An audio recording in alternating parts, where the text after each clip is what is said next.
So Ben Boyle is one of the guitarists from the technical metal band Vipassi, a group which includes members from Ne Obliviscaris, Me and Dead Birds Laughing, and Hadal. They released their excellent debut, Shunyata, in early February. Ben, how are we? Yeah, I'm doing pretty well. How are you? I'm doing really well. So, before we sort of get into some of the details about the album, tell us a bit about this project. What was the impetus for it? Because I know it sort of goes back a while.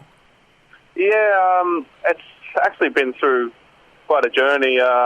Me and Dan, the drummer, we've been talking about it for years, and we always wanted to do something together back when, Ne Obliviscaris was kind of still in its early stages and everything like that, and I was in other bands. And, we always wanted to do something together, and it sort of went through different stages of sort of this death metal thing through to, all kinds of things. And we kind of stopped and started, and, we would jam for a bit, and then it would stop for a while, and then come back together. And eventually we just, I guess because we were talking about it so much and always going back and restarting, and this sort of sound started to take shape, and this sort of vibe that we were trying to capture. And eventually, I think the first song was Sensation, and I ended up demoing that, and it just clicked, and we were like, yeah, this is it, and that just went from there pretty much. Excellent. So that was back in, I think, that was like a good 6 years ago, which is crazy, but it's like it's taken its time, but it's been worth it. Excellent. So, it's kind of interesting you say there was sort of originally sort of death metal, because it's kind of really evolved to that. It's kind of an interesting kind of fusion of, I don't want to be reductive, but almost the ferocity of Me and Dead Birds Laughing, as well as kind of the more chill bits of Ne Obliviscaris, sort of, in a way. Yeah. I love sort of melodic music. Me and Dead Birds is pretty all over the place and very eclectic and stuff. And I guess you can hear some of that because I guess it comes from me, so it's some of that style in there. But I guess with Vipassi, it was sort of a conscious effort to try and make something that felt like a journey. And I kind of wanted it to have a sort of beauty to it. And, that really took shape, especially once, the choirs and everything came into it, with, Chantal, who did all the vocal lays and stuff, who just did an absolutely awesome job. And that's really what sort of completed the sound. Because we went through years of, we did have other vocalists try out, and, we were for a long time wanting a vocalist, and it just never felt right. We had some amazing vocalists, try out, and, they were great, but it was like, it just never clicked. And it wasn't until, my good friend Chantal had to go at these sort of vocal layers and bringing out the melody more, and it just clicked. So that was always part of it. I always wanted it to have that sort of ethereal sort of vibe to it, I guess. I was actually going to ask about the vocals, but subsequent questions to that. What caused you to sort of break it up with Elpis? Because you added some vocals to that as well as Chantel's vocals. Yeah, well, because what's interesting is even when we started the choirs and everything, once Chantal got involved, there was still going to be heavy vocals. They were going to be sparse, but there was going to be vocals and sort of lyrics and everything like that. But, we kind of, once again, it just didn't really click properly. Like, Elpis, I kept that because it was very integral to what the song's about musically. Because it's like a mantra that's happening in that part, which is it's like a Buddhist mantra to overcome all hindrances and things, because the whole song's about, I guess, progress and overcoming obstacles and things like that. But, we figured, because I did try heavy vocals myself alongside the choirs for a lot of the other songs, but it didn't click. So I think the way it turned out is obviously the way it was meant to be, because we took our time with it and obviously made sure that everything was exactly as it felt like it should be, that sort of thing. That's fair enough. Now, knowing that it originally sort of had vocal lyrics, that's kind of interesting, because you've got a lot of references to various religious traditions in the band name, the album name, and the song names. Was that sort of part of the ideas, various religious ideas, various mythological ideas, or was it more tied up in Buddhism? Well, Buddhism, I guess, the whole Buddhism aspect was the whole, I guess, because it's very overarching, it sort of covers everything. Because the whole point of their name Vipassi and the material itself is just in observation of reality and, like things that affect us on a spiritual or human level. So I guess that's, as far as like the EP is concerned, I mean, each song has a very specific purpose, and the overall concept is about, religion and spirituality as well as knowledge and, like science and things like that. And those two things sort of, I guess, clashing and being at odds with each other with how we approach, how we see the world, basically. So you got things like there is actually, because with the lyrics and everything that we had, because there was only 2 songs that ended up having lyrics. That's as far as we got until I abandoned it, and it just felt like it was just, I guess, spelling it out too much. And because I did want it to be very universal in how people felt about the music, and that's why the choirs really worked. There's no words, and it's just pure melody. It's just pure music, so anyone can relate to it because they can interpret it and feel it in their own way. And because basically the whole EP goes through that whole cycle. So there's like, Gaia and Zayton and all that sort of stuff. They all reference a religious figure or a deity of some sort that relates to, I guess, a struggle within the human condition. Like Gaia is about nature, consciousness, things like that. And Zayton's about knowledge and science. And you've got Jove, which is about God, religion. Some's about history, like history and just our approach to, I guess, failures within our own timeline. Elvis is once again about triumph, about overcoming obstacles. And Paradise is about that acknowledgement. It's more about, realization, And Samsara is just about that cycle that we're constantly flowing through, just over and over again. So, it was something that I had in the back of my mind as I was writing it, because we did want it to have this sort of interconnected journey, and I wanted it to have meaning, So, yeah.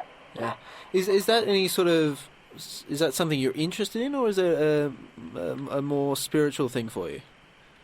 As far as, like, the Buddhism part of it, or? Yeah, Buddhism more, I guess the ideas more generally. Oh, I mean, all of that interests me quite a lot. And Buddhism does interest me quite a lot. I've read a lot about that and all that sort of stuff. But, it's not something that I guess, deeply practice or anything. But it's definitely something that, I think is, as far as just religion and knowledge in general, obviously deep-rooted in everything we do. So it's just an interesting topic, I think, and obviously plays a big part in everyone's lives. So, yeah. So the album artwork, I was really interested in this because it uses illustrations of the Divine Comedy as illustrated by Gustav Doré, using various parts from various cantos of Inferno. Was that something you suggested, or was that something the artist came up with? That was something the artist came up with. So Mike, who did the album layout, we sort of, because we kind of wanted something that seemed timeless, and we didn't necessarily, because I'm a big fan of, like, the Divine Comedy and stuff and all that sort of artwork. Back with ideas and did some mock-ups with that sort of stuff, and, it just felt right, so, just went with it. Yeah, I really love the artwork. It sort of, I feel like it kind of sets you sort of in the context of that kind of really awesome illustration by Gustav Doré, but also the kind of filter or whatever he puts over it really, I think, brings it out as well. He definitely like nailed the tone, I felt, and like the artwork is just, as I said, it's got that timeless feel, and like the pieces that he chose to use, I think, really capture what we were doing. So. Definitely. Now, given that there's so many talented musicians working on this album, you've got a couple of guys from Ne Obliviscaris, you from a very technical band, me and Deborah's Laughing. What was the dynamic between you guys? Because was there any competition, any sort of pressure to perform particularly well? Obviously we motivate each other to play as best as we possibly can and that sort of stuff. But I've been close friends with them for years. We've been in bands before together. So, I mean, there was definitely no sort of competition per se, but as I said, there's always that drive to be as good as you can be and to service the material as best as it can be. So as far as me writing some of the stuff, I definitely wanted to write the best possible material I could, which is probably why it did end up taking a long time. I mean, a lot of that was schedules and things, because they were busy with Ne Obliviscaris, and I myself was busy with either ANWL or Hadal more and things like that. So, we could only fit it in every now and then to really make it take shape. So, but it was a very conscious effort to, it had to be just right. That's it. So, I didn't want to push out something that wasn't exactly as it should have been, and that a lot of that has to do with, being in a band with those guys, because they are close friends, and we've wanted to do something like this for a long time, so it had to be as good as it could be, basically. You were also involved in the production of that. For someone like me, who sort of is the consumer, what is that like? So you've recorded stuff, but what is that like, the actual production aspect of it? Well, I mean, because we had Troy involved a lot, obviously, and he sort of guided the whole process with the production. I was more, I guess I was more the guy with the vision, so I was sort of guiding in the sense of how it should feel and the type of sounds it should have and, the tones and things like that. So as far as the technical aspects of it, Troy engineered a lot of it. Brendan actually engineered a lot of the guitars and bass. Actually recorded those at his little home studio. So it was a team effort in the end. But as far as me being involved in the production, that was more me, I guess, shepherding my little baby to sound as how I sort of heard it in my head from the beginning, I guess, So I did work closely with, Troy in that, just tried to make sure that it stayed true to, how I envisioned it sounding. Because we did have a lot of trouble sort of with, the choirs and things. Once that was introduced, that's a whole different type of dynamic, and the music's obviously very busy as far as the layers and, different guitars and fretless bass, all these crazy harmonies and melodies happening. So to find the right sound to make everything fit just right, obviously was a big task. And, the choirs ended up being a big part of that, trying to find the right space for them. Yeah, we definitely found it in the end, but that's probably the thing that, I guess, took the most back and forth to get it right with the choirs. Now, as an independent band, what sort of difficulties does that present to you, I guess, in all aspects of releasing this EP? Well, obviously, that's another reason it took a long time, is obviously because we don't have a lot of resources. It's, because we did it all through Bandcamp, things like that. And, to be honest, we haven't even been able to do a lot of, marketing or promo for it. So, the fact that it is doing as well as it is, and, it has been, spreading with word of mouth and things like that, it's been really good. I'm still pretty blown away just by, people. Obviously, it's really clicking with a lot of people and things like that, so it's good. But, obviously we self-funded it and all that sort of stuff. So, there was,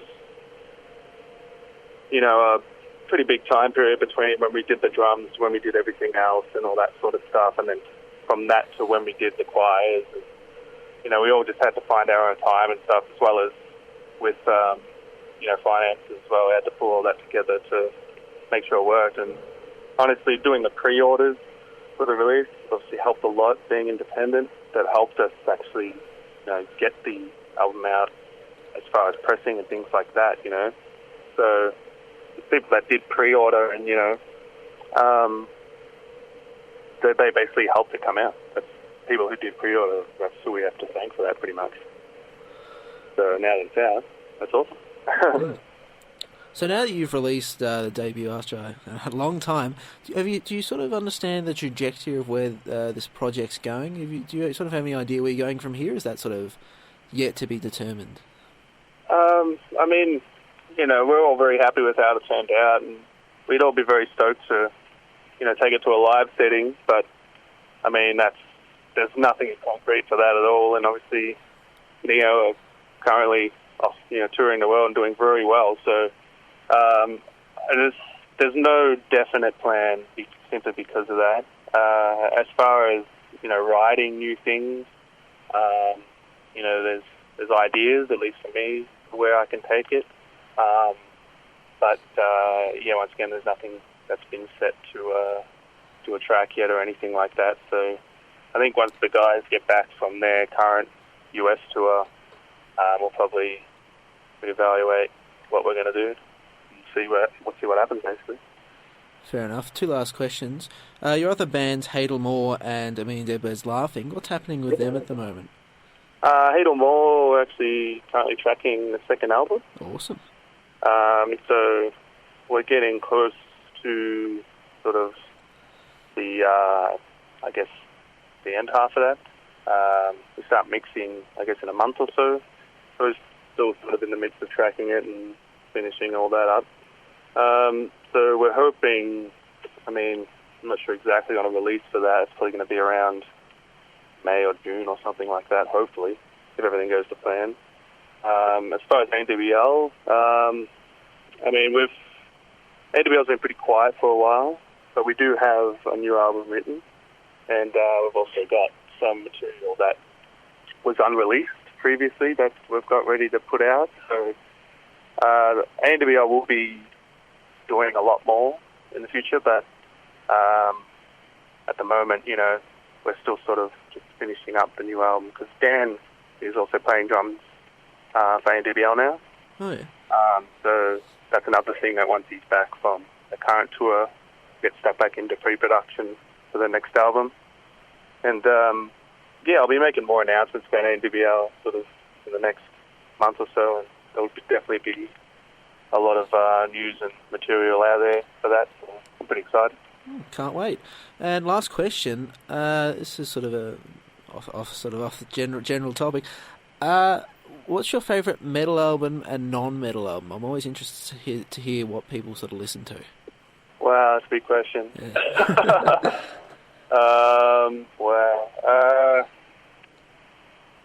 Metal album. So hard to pick one. Oh man, this is so hard. Put me on the spot. You can name a couple of it. You don't want to pass them through. I really love sort of grind sort of music and that sort of stuff, because I just find it so raw and so, I guess, true to life in a way. Some of my absolute favourite metal albums ever, I got things like Discordance Axis, or The Inalienable Dreamless. Also love things like, Gorguts Obscura. What else? Just so many. But that's the sort of stuff I love. I love dissonant music, but it has to have sort of emotion in it, I guess. And that's the sort of stuff that sort of inspires me to sort of try new things, Especially with grind, I find, grind bands inspire me to... Because I find grind can be anything. It's like it's more an approach to music rather than music in itself, in a way. At least that's how I see it, and that's sort of how NWL came about. But, those are two albums that obviously had a big impact on me. As far as non-metal, that's another one. This is so much shit. Because I love things like... I really like, The National. I just think they're great songwriters and things like that. So albums like, like High Violet, I think it's just amazing. You got things like... almost everything. I like rap, I like Aesop Rock, things like Stellathon, Fleetwood Mac, classic. Well, I don't know. I could go on forever. I'm just being put on the spot, so I don't really know. No, that's all right. I know it's like the hardest question ever. It is the hardest question ever. That's all right. I'll probably think about what I've just said and be like, that's terrible. That's not what I should have said. I should have said this album and this album. Because there is something that changes, I guess, depending on where I'm at. But, there's just so much music out there. And it's, to be honest, all amazing. I can't honestly think of something that I've ever heard that I've completely hated. So, I really like most things. I can take something away from everything I hear. It's just depending on how much I can take away from it, I guess. Fair enough. Ben Boyle is one of the guitarists for the technical metal band Vipassi, a group with members from Ne Obliviscaris, A Million Dead Birds Laughing, and Hadal More. They released their excellent debut, Sunyata, in early February. Ben Boyle, thank you so much for joining me. No worries, thanks for having me.